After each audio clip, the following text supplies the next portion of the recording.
Danas je dan Svetog Save i ja bih htio da pitam našeg veroučitelja koji je značaj Svetog Save za srpski narod?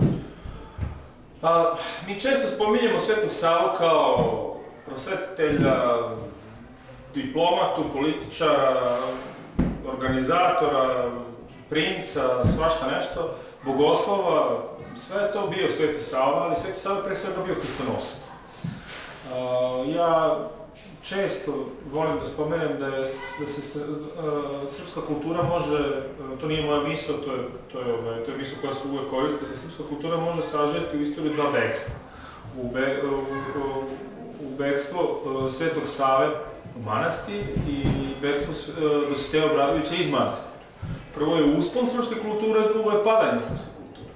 Srpska kultura, Sveti Sava uveo srpsku kulturu u manastir, uveo je u duhovni život, uveo je u veliku vizantijsku pravoslavnu hrišćansku civilizaciju, koje smo mi danas naslednici.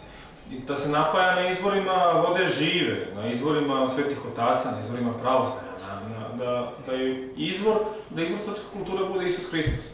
A Dositej Obradović svojim bežanjem iz manastira vodi srpski narod na drugo mesto.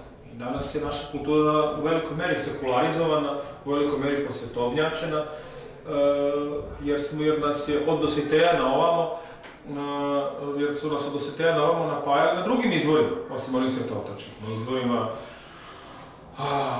na izvorima takozvane prosvećene Evrope, na izvorima takozvanog racionalizma, humanizma i renesanse, pozitivizma i svih izama, na izvorima ove najnovije lumpen demokratije, na izvorima takvih nekih polupismenih ideologija koje su možda mudre i izgledaju mudro, ali su u stvari odveli ljude od Hrista, odveli su ljude od pravih istinskih vrednosti, od pravog istinitog života u Bogu.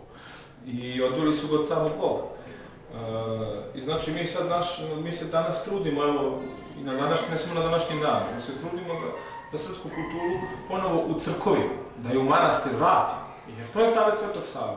Jer naša kultura ne vredi ništa ako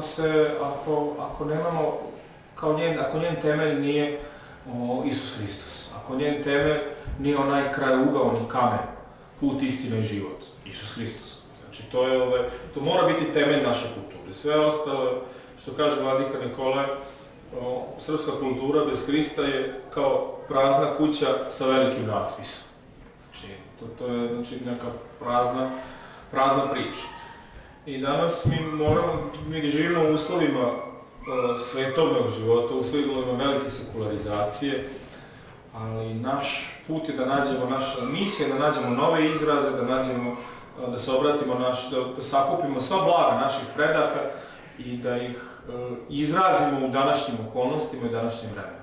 I da našu kulturu opet ucrkovimo, da je opet oduhovimo, jer samo ćemo tako uspeti da preživimo. A ako se oslonimo na istinu, to je Isus Hristos.